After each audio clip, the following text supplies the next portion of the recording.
How do you make your clothes really white? Just like the Navy guys? Let's check this out together. Come on, let's see. The Brazilian Navy. They have a major secret. Do you recall this video? Right? His question is common, or is it the secret laundry detergent you all use? Here's the challenge. So now we're going to reveal our secret to you and everyone here in the Navy. Everyone has a tip, or rather, a trick. To keep the uniform nice and white, number one, wash the shirt and pants together. That way you avoid differences in the shade of white. The soap can be any brand. The important thing is that it's liquid. But if you only have powdered soap, just dilute it in water before putting it in the machine. The family's audience will see spotless white uniforms, thanks to the affordable sodium percarbonate. That's the secret. Perfect white music. Once cleaned and ironed, store the uniform in a blue bag.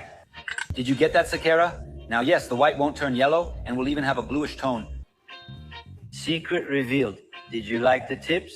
How do you keep your clothes white? Share your tip here with us.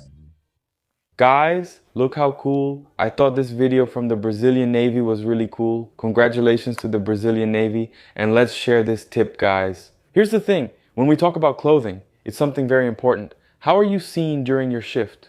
The guy who shows up with wrinkled clothes, wrinkled sneakers, dirty, all grimy.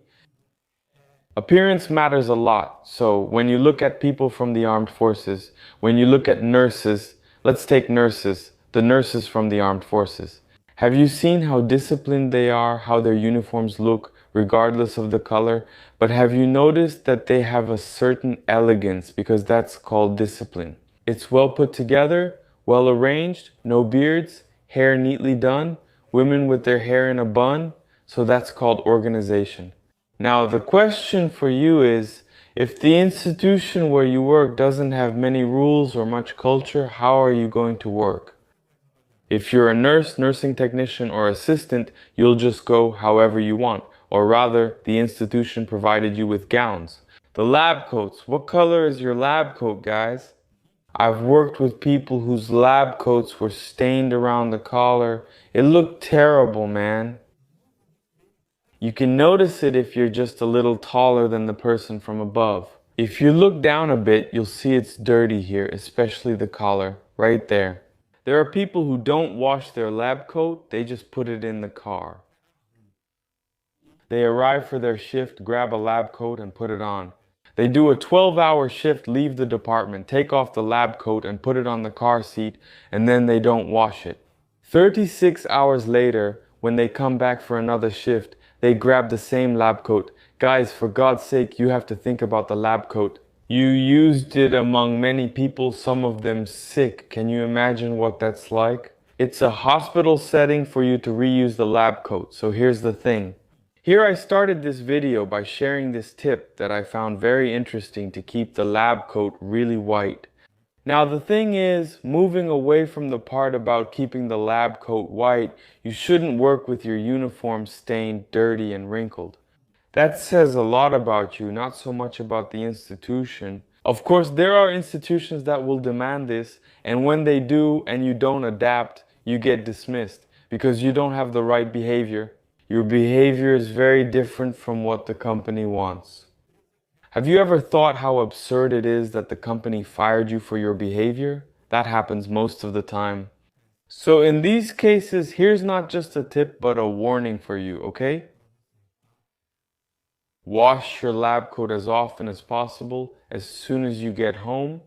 If you have small children or someone in your family with low immunity, don't leave your lab coat just anywhere.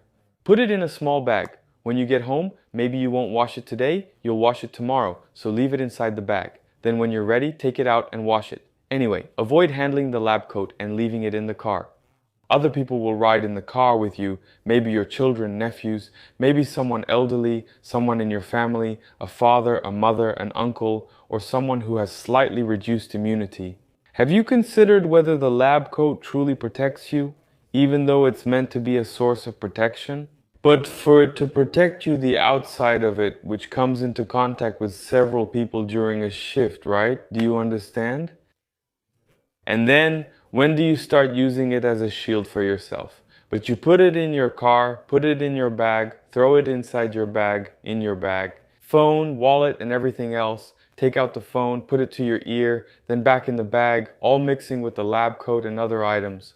So think more about this, okay? This organization is for you. This organization is for you. You need to have this ready. I'm sure you know people who wear an impeccable lab coat and people who, when you look at them, you say, oh my God, what happened to this person? You know what I think is coolest? Everyone, when they enter a hospital institution, especially those who work in open wards or the emergency room. Anyway, they get a lab coat and the lab coats are all new. They're not used lab coats, right? These lab coats. It's given to you just like it was given to anyone else. So you should always look at yourself and look at the other people. If your lab coat starts to look different from the others, in this case, your lab coat is getting dirtier. The problem is that you don't know how to wash it properly or something like that if your lab coat is wrinkled. That's your own condition. So here's the thing. When we observe someone at work, we don't want to look. It's not just about doing a task quickly the first time, inserting a urinary catheter or performing CPR. It's the whole package. The technical part is developed. We have a skill for that. The behavioral part. If you don't change, you can be let go. Most people are let go because of behavior, not because of something technical.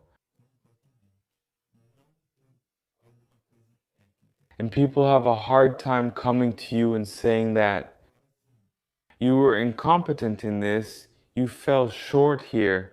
They think it's easier to say that you didn't have the right profile to work there. Maybe the profile was actually just a dirty lab coat. A person who shows up smelling bad, who hasn't showered, comes in with body odor, comes in with some kind of behavioral issue. Some people even try to give them a hint, but maybe the person doesn't get it. So most of the time, people prefer to let you go because of behavior with a justification that doesn't really justify it. You don't have the right profile for this position, but I'm giving you this feedback for free now. Not everyone will offer feedback, but your supervisor can still let you go. Because of complaints from people who are around you, people who are on your side, they might complain about you, and those complaints can lead to you being fired. So, here's a warning for you to dress well in your work environment.